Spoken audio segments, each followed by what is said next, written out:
새해 복 많이 받으십시오.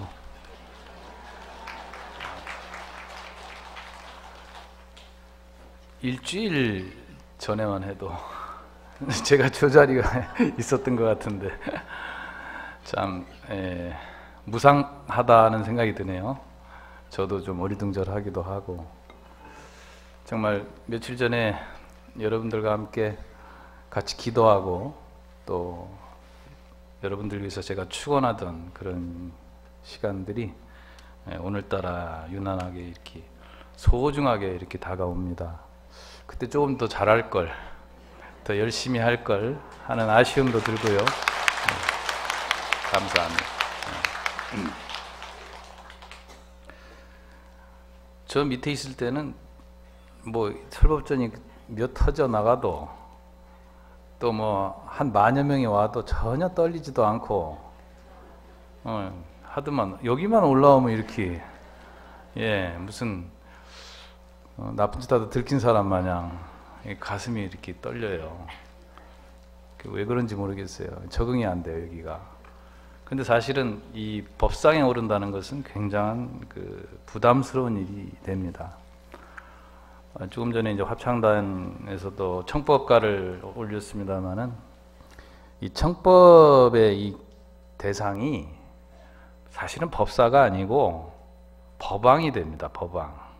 차경심심이 대중심가랑 유언대법왕 광희중생설. 그 법왕이 누구시죠? 법왕은 누구세요?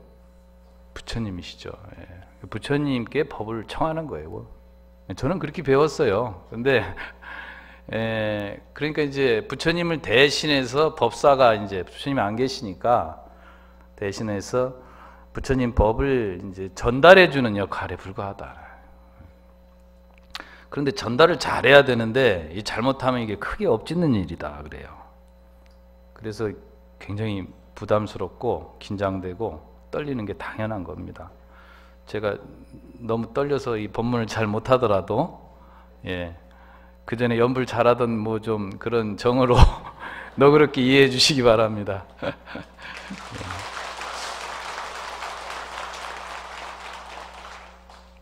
요즘 편안들 하세요? 역시 다들 편안치 않은 것 같은데 온 세계가 지금 지구촌이 다 소란스럽고 어수선하죠? 오늘 보니까 저는 그냥 지금 밖에 눈발이 날려요. 새벽에 많이 춥더라고요. 그리고 날도 춥고 눈발도 날리는 데다가 코로나인지 뭔지 바이러스 때문에 안 오시겠구나, 많이들 안 오시겠구나 하고 좀 부담 없이 좀 법문을 할 수 있겠구나 했는데 의외로 많이들 오셨고, 마스크 한 분들도 몇 분 안 계세요. 지금 뭘 믿고 저러시는지 모르겠어요. 역시 부처님 빼기 든든한 것 같아. 우리가 저기 보시 중에서도 여러 가지 보시가 있습니다만 무예시가 있죠. 무예시. 그 뭐죠? 두려움이 없게 하는 거죠. 그 왜 부처님 그 불상에도 보면은 시무예인이라고 있잖아요. 그게 무예시예요. 걱정하지 말아라 이거지 않습니까? 그 우리 통도사 불자님들은 이 무예시의 가피를 제대로 받으신 것 같아요. 두려움이 없는. 그런데 조심하셔야 됩니다. 조심하고 경계해야 돼요. 사실은 바이러스는 눈에 보입니까? 안 보입니까? 안 보이죠. 세균은 눈에 보입니까? 안 보여요. 그런데 그 눈에 보이지 않는 세계가 우리가 볼 수 있는 세계보다 훨씬 크다는 건 다 알고 계시죠? 보이지도 않는데 어떻게 알아요? 훨씬 크고 깊고 한마디로 어마어마한 세계입니다. 보이지 않는 세계가. 또 들리지 않는 세계가 있겠죠. 예를 들어 개미가 코 고는 소리 들릴까요? 아주 작은 소리는 인간의 능력으로 못 듣습니다. 그리고 아주 큰 소리, 예를 들어서 지구가 자전을 하죠. 지구가 돌아가는 소리가 들릴까요? 못 듣습니다. 들으면 큰일 나죠. 그래서 아주 큰 소리, 아주 작은 소리 못 듣듯이 아주 큰 세계 또 작은 세계를 볼 수가 없어요. 우리 인간의 능력으로 볼 수 없다는 겁니다. 그런데 그 율장에 보면은 그런 대목이 있어요. 그런 이야기가 있어요. 부처님 10대 제자 가운데 사리불 존자 아시죠? 지혜의 제일이시죠? 사리불 존자께서 수행을 하던 중에 신통이 열립니다. 신통이 열리는데 무슨 신통이 열리냐면 천안통이 열려요. 천안통이라는 것은 하늘의 눈이에요. 그래서 육안으로 볼 수 없는 것을 보는 능력입니다.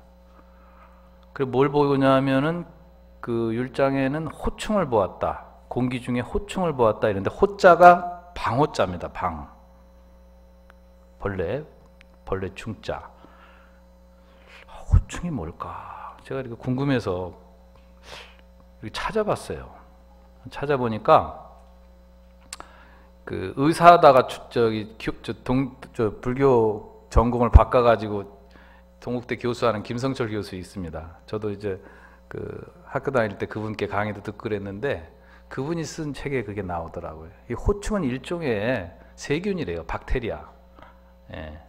바이러스도 될 수 있겠죠. 육안으로는 볼 수 없는 거예요. 근데 천안이 열리니까 봤어요. 예. 그렇게 되면 지금 이제 우리가 이런 바이러스라든지 세균이나 이런 박테리아를 뭘로 봅니까? 육안으로 못 보니까 현미경으로 해서 보죠. 수만 배, 수십만 배 확대해서 본다. 그렇게 따지면은 지금 현미경이 천안인 격이죠. 또한 아나율 존자가 10대 제자 가운데 계시죠. 천안제일이시죠. 천안통이 열리지 않습니까? 그분도 이 경전에 보면은 물속에 육안으로 볼 수 없는 많은 중생들을 봤다 이리 나오거든. 그 실질적으로 저희가 이제 바로 공양을 할 때 정식계라고 있어요. 거기에 보면은 오간 일적수 84,000충이다 이런 말이 나오거든요. 내가 한 방울의 물방울을 관해 보니까 84,000의 벌레가 있더라. 이제 바로공양도 그냥 바로공양이 아니라 대심경이라고 죠. 굉장히 여법하게 하는 바로공양이 있어요. 법공양이죠. 그래서 이제 압을 염차주하면은 여식중생육이라. 그게 무슨 소리냐면 내가 이 주문을 외우지 않고 먹으면 물 한 잔도 물 한 방울도 중생의 고기를 먹는 것과 같다. 그래서 주문을 외우고 이제 공양을 합니다. 그 실질적으로 그런 그 2000년 전에 그런 걸 어떻게 알았을까 싶어요. 그 당시 현미경이 있었을까요? 없었을 거 아니에요. 당연히. 요즘 과학적으로 이걸 밝혀내는 거지 그전에는 바이러스가 뭔지 박테리아가 뭔지 전혀 알 수가 없었죠. 그런데 이미 경전이나 율장에 그런 내용들이 나와 있어요. 그래서 이제 이 사리불 존자가 너무 놀래서 그 호충이 어느 정도 있었냐 표현을 어떻게 했냐면은 항아수 모래알처럼 공기 중에 가득하더라. 호충이. 그리고 그릇에 담긴 좁쌀처럼 가득 있더라. 이렇게 표현을 해요. 그러면서 식음을 전폐합니다. 불살생. 응? 그죠? 저걸 먹으면 공기를 들이마시면 들어왔다가 나가잖아. 호흡도 제대로 못하고 물 한 잔도 제대로 못 먹게 되는 사태가 벌어져요. 그래 놓으니까 제자들이 이제 부처님께 가서 사례죠. 사리불 존자가 지금 상황이 좀 상태가 그렇습니다. 그러니까 부처님께서 뭘 하시냐면 그래 육안으로 볼 수 없는 세계가 있다고 인정을 하세요. 육안으로 볼 수 있는 세계가 분명히 존재한다. 사리불아. 하지만 육안으로 볼 수 없는 인간의 능력 밖의 것에 너무 매이지 말고 그 인간의 능력 육안 밖에 있는 생명은 생명이라 보지 말고 그전 하던 대로 밥 먹어라.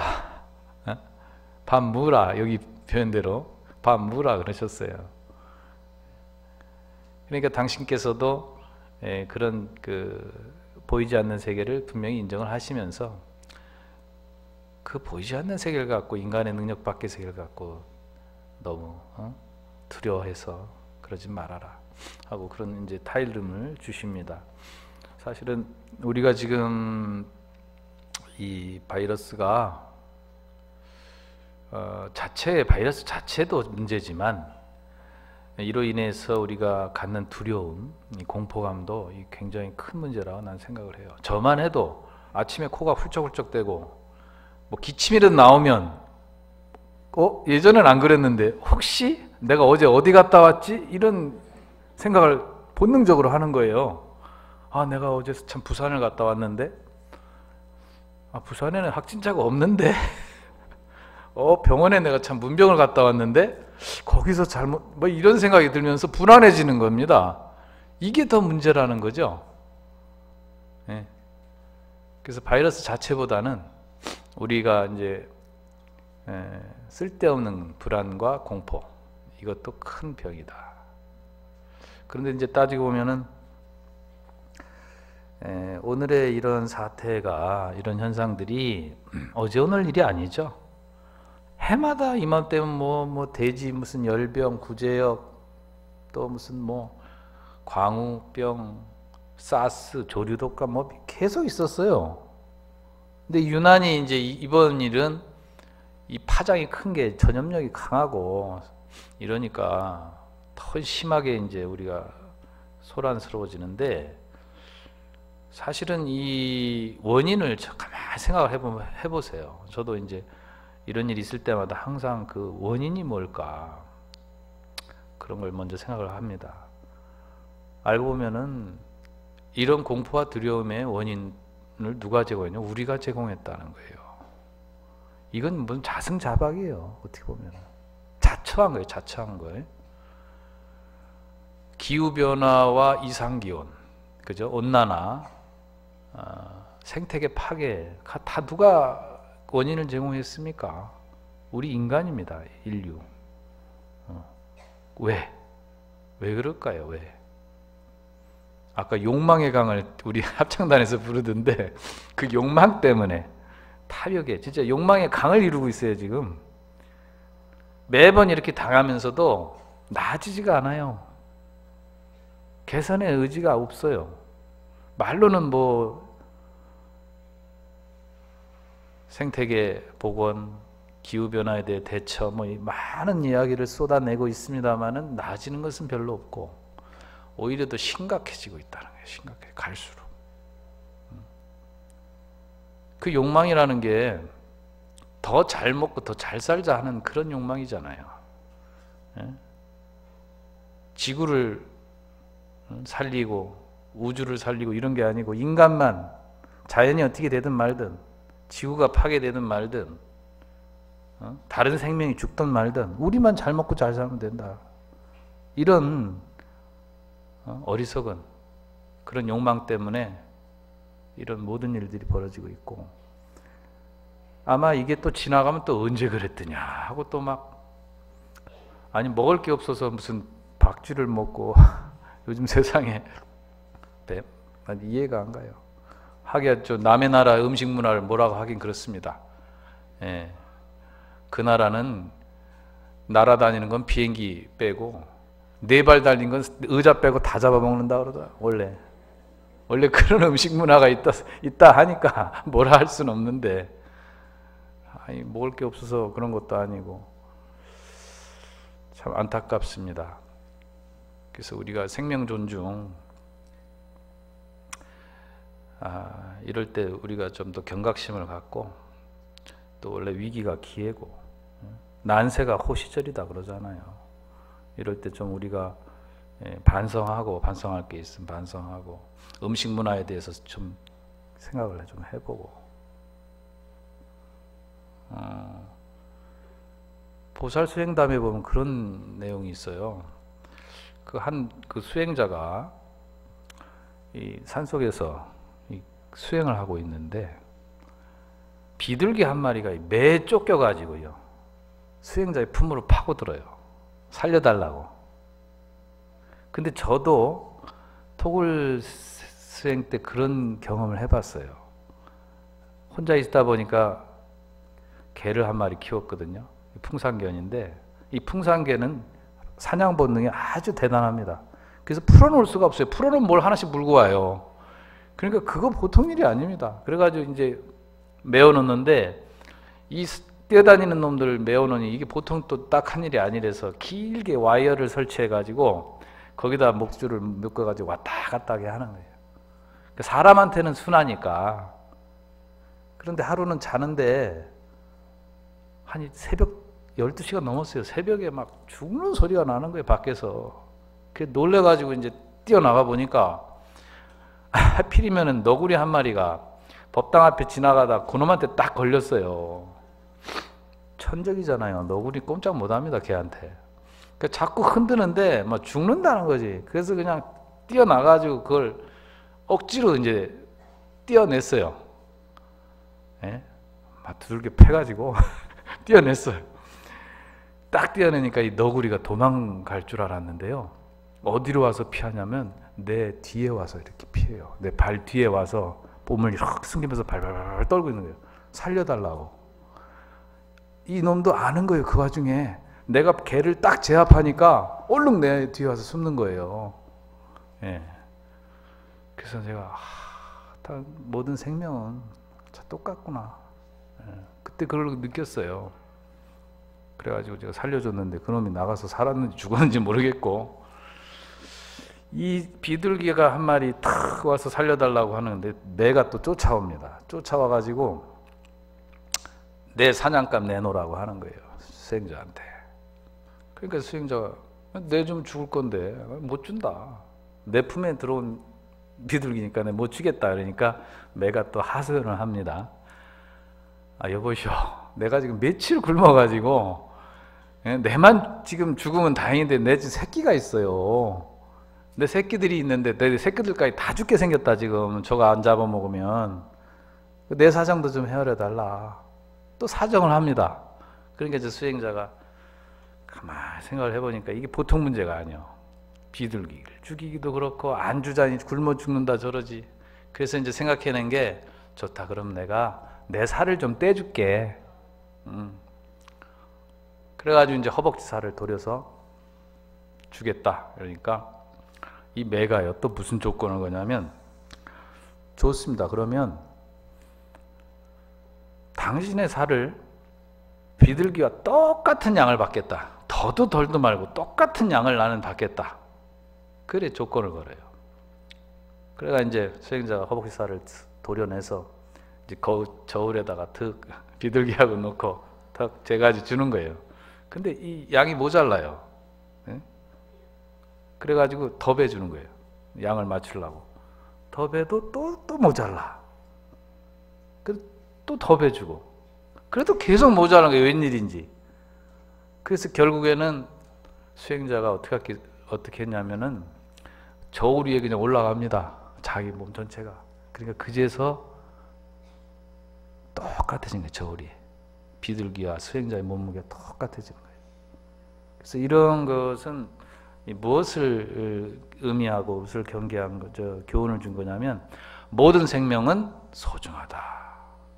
그러니까 비둘기 생명이나 수행자의 생명이나 매의 생명이 모든 것은 똑같다는 거예요. 생명이 소중하면 똑같다. 사람이라고 더 생명이 소중하고 저 박쥐라고 생명이 소중하지 않은 게 아니다. 모든 생명은 똑같다는 거예요.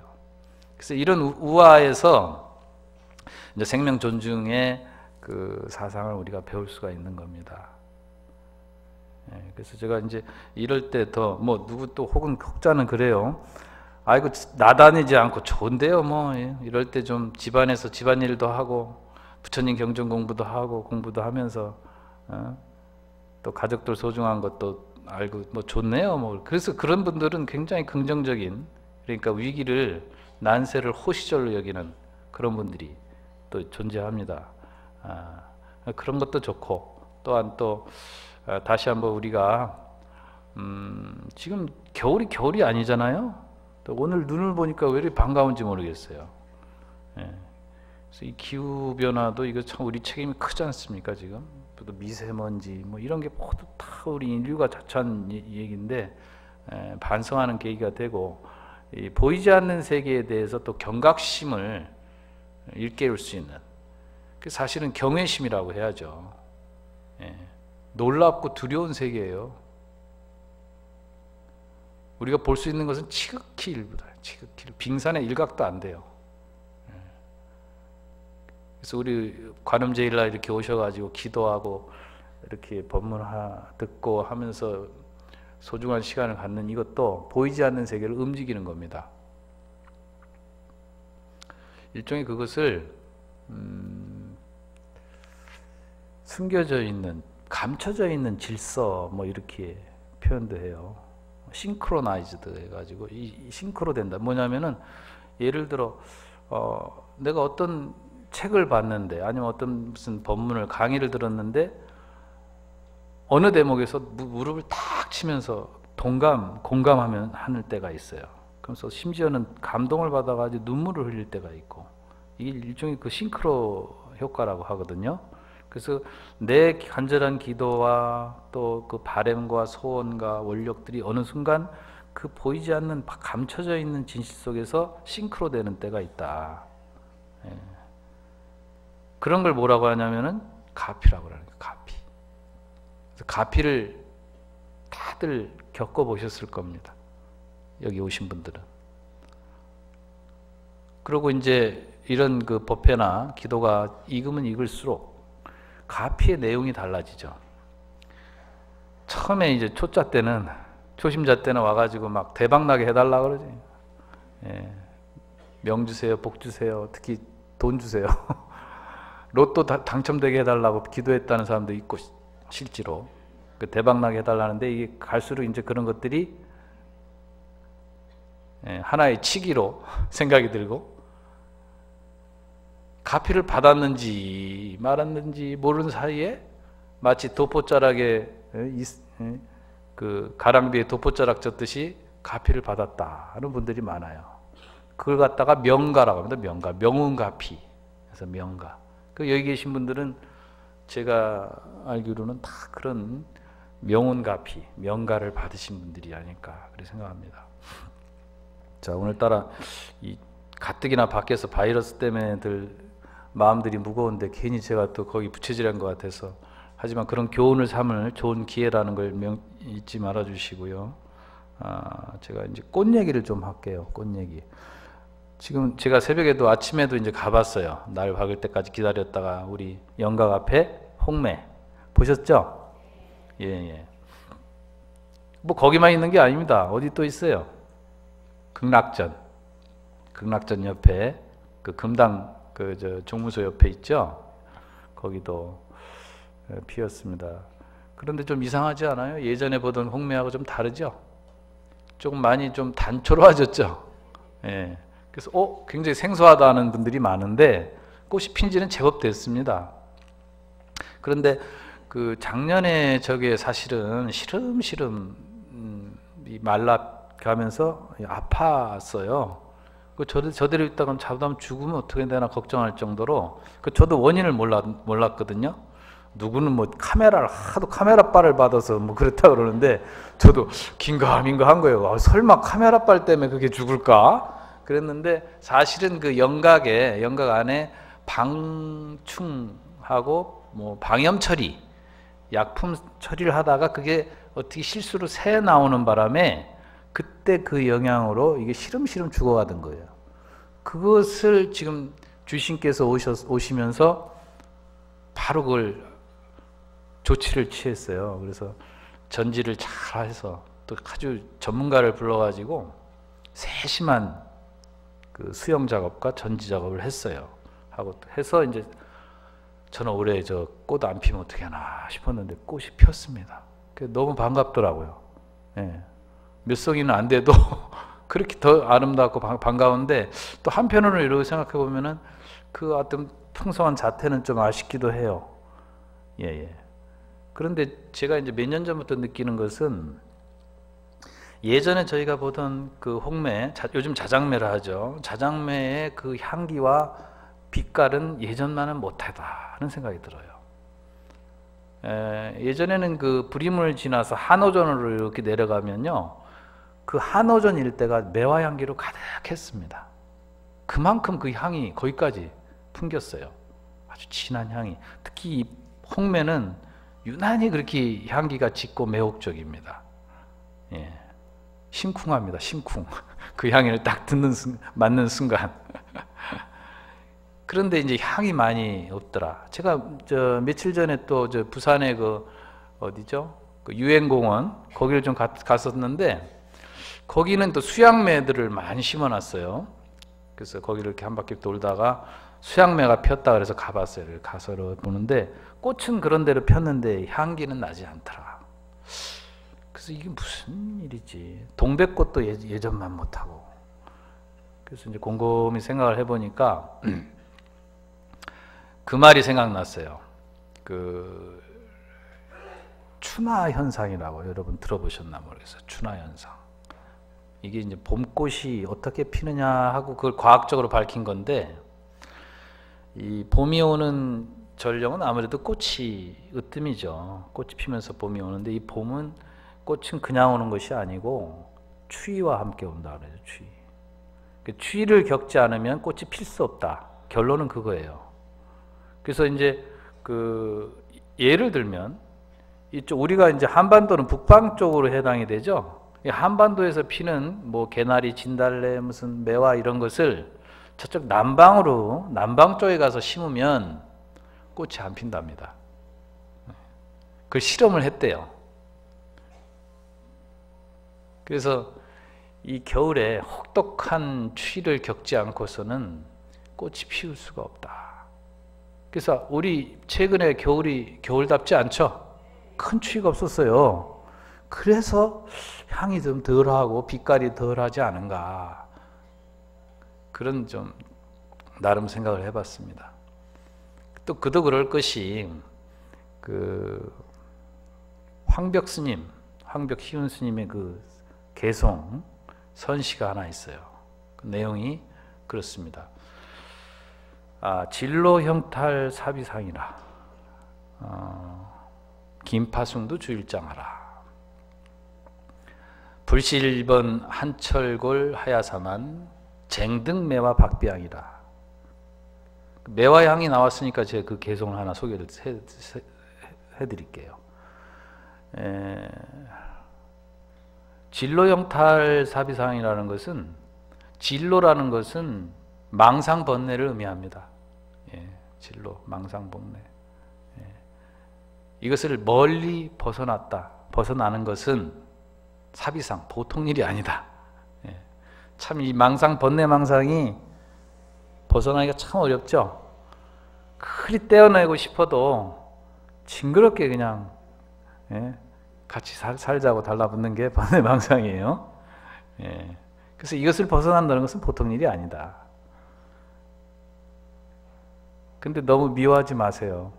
번뇌 망상이, 번뇌가 곧 볼입니다. 그 가운데서 깨달음이 있는 거지, 번뇌망상을 다 버려야만 깨달음이 나오는 게 아니에요. 번뇌 따로 볼이 따로 있는 게 아닙니다. 번뇌 속에 보리가 있는 거예요. 중생 속에 뭐가 있다? 부처가 있고. 그 둘이 아니에요. 이 불교의 핵심 키워드는 거기에요. 둘이 아니라는 거. 사람과 미움이 둘이 아니고, 나와 남이 둘이 아니고, 생과 사가 둘이 아닙니다. 우리 둘로 착각하고 사는 거예요. 그건 중생들이기 때문에. 그래서 번뇌 속에 보리가 있는 겁니다. 그래서 진로 형탈을 벗어나는 것은 참 어려운데, 긴파승도 주일장하라 그랬어요. 긴파라는 것은 줄을 잡는 거예요. 단단히. 승두, 줄끝을 단단히 잡고 부여잡고, 주일장해라. 한바탕 놀아봐라. 한바탕 열심히 정진해봐라. 그 소리입니다. 불시 1번 한철골 하야사만. 한 번에 뼈에 사무치는 추위를 겪지 않고서야, 이 소리예요. 한 번에 뼈에 사무치는 추위를 겪지 않고서야 쟁등매화 박병이라. 어찌 매화 향기 코끝에 가득한 것을 느낄 수 있겠느냐. 이게 딱 춘화현상 아니겠어요? 이 개성이 이게 이제 선시가 있어요. 그래서 이제 이 봄꽃은 이 추위와 함께 오고 또 혹독한 시련을 겪었기 때문에 이렇게 봄을 알리는 전령으로서 많은 중생들에게 사랑을 받고 기쁨을 주는 존재다. 그렇습니다. 또 뭐 개성 선시가 하나 또 생각이 나는데, 이건 이제 무문 스님 선시예요. 무문관을 진 송나라 때 선승인데, 춘유백화 추유월이요 하유랑풍 동요설이라. 양무한사 괘심도 하면 변시인간 호시절이다. 춘유백화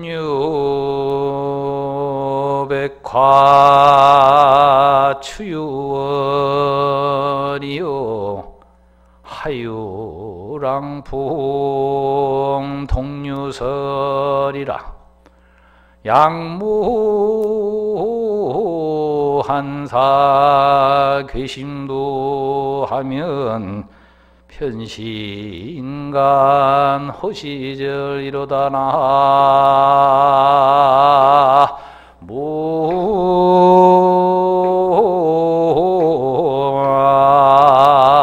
모이미 타불. 저도 큰 스님 흉내좀 한번 내봤습니다.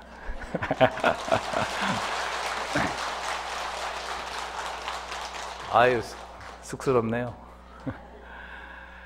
역시 개성은 이 범음성으로 연불성으로 해야 돼. 그죠? 아유, 역시 좋네요. 자, 이 봄에는 백화가 만발하고 춘유백화에 추유월이라. 가을에는 역시 뭐니 해도 가을달. 그죠? 밝은 가을달. 예? 오심사 추월이여라 그러잖아요. 내 마음 가을달이여라. 그런 개성도 있죠. 그리고 하유랑 풍통유서이라. 여름에는 시원한 바람, 겨울에는 오늘 밖에 지금 눈발이 날리고 있어요. 하얀 눈. 예. 여름에는 더위인데 시원한 바람으로 대꾸를 마쳤어요. 우리 저 스님께서는 굉장히 긍정적인 신분 같아. 그래서 이 춘, 하, 추동, 봄, 여름, 가을, 겨울을 자연을 노래하면서 양무한사 괘심도 하며, 이게 뭐냐면은 만일 한가로운 일에, 공연한 일에 괘심도, 심도를 걸다. 이것은 공연한 일에 마음을 쓰지 않는다면 이 뜻이에요. 괜히 하찮은 일에 마음 걸어놓고 거기에 끄달리지 않는다면 변시인간 호시절이다. 문득 이 인간의 호시절이다. 좋은 시절이다 이게. 여러분 호시절 맞죠? 예. 자연을 노래하면서 우리도 사실은 인간도 자연의 일부죠. 자연의 일부고 모든 생명은 소중한 건데 자꾸 우리가 자연과 인간을 별도로 분리해서 생각하고 나와 남을 분리해서 생각하고 그러는데, 이렇게 봄, 여름, 가을, 겨울 또 그리고 봄 계속 이렇게 자연이 순환하듯이 우리도 생로병사를 겪으면서 계속 또 윤회하는 존재예요. 똑같은 존재예요. 그런데 우리가 쓸데없는데 자꾸 마음 쓰고 거기에 마음 상하고 거기에 집착하고 욕심을 부려가지고 그 자연처럼 그 순리대로 그 섭리대로 살 수 없는 거예요. 그래서 그런 일만 없다면, 그런 쓸데없는 신경만 안 쓴다면 얼마나 이게 큰 호시절이겠느냐 하는 그 개성이었습니다. 그래서 이제 제가 이제 봄을 뭐 눈이 오든 뭐 영하의 기온이 떨어져든 봄은 왔어요. 입춘이 지나고 이제 완연한 봄 기운이 이제 곧 돌게 되는데, 이것은 일종의 꽃샘추위라고 하죠. 꽃샘추위. 그래서 이제 곧 통도사 이 명물 중에 명물인 홍매를 시작으로 이제 백화가 만발을 합니다. 근데 그 많은 꽃들이 저마다 그 그 나름 혹독한 추위와 어려움, 시련을 겪고 꽃을 피운다는 것을 잊지 말아 주시고, 또 여기 계신 분들은 누구나 다가 지금까지 살아오면서 뼈에 사무치는 추위와 어려움과 고난을 겪으셨죠? 안 겪으신 분 한번 손 들어보세요. 저는 뭐 호의호식하고 여지껏 살면서 전혀 어려움 없이 정말 뜻하는 대로 살았습니다 하는 분 계시면 손 들어보십시오. 제가 아주 그분께 삼배를 올리려고 만약 계시다면 부처님처럼 큰 복을 갖추신 분이니까. 그래서 누구나 정말 심지어는 죽을 고비를 많이 남기셨죠. 죽을 고비를 남겨가면서 이렇게 살아오셨어요. 제가 다 압니다. 그 느낌 압니다. 그래서 자, 그렇다면 이런 시련과 역경이, 이런 추위와 참 어려움이 과연 나는 그러면 어떤 꽃을 피울까? 그렇잖아요. 이 뼈에 사무치는 추위를 겪고 나면 뭐가 온다고요? 꽃향기를 맡을 수 있다 그랬잖아요. 제 얘기도 아니고 이것은 일대사를 저기 하신 선사님의 말씀인데, 그리고 과학적으로도 증명이 된 건데요. 그러니까 과연 그러면 나는 어떤 꽃을 피웠을까? 이미 피운 분도 계세요. 이미 피운 분도 계시고 앞으로 피울 분도 계시고, 저는 스님 아닙니다. 금생에 꽃 못 피울 것 같습니다. 그런 분들도 있을 거예요. 그런 분들은 다음 생이 있잖아요. 언젠간 이 고통과 또 어려움과 이 역경이 그걸 극복한 꽃이 언젠간 피겠다. 그래서 제가 이제 여러분께 마지막으로 나의 꽃은 무엇인가? 나의 꽃은 어디에 있을까? 한번 참고해 보시라고 화두를 드리고 이만 마치겠습니다. 성불하십시오. 감사합니다.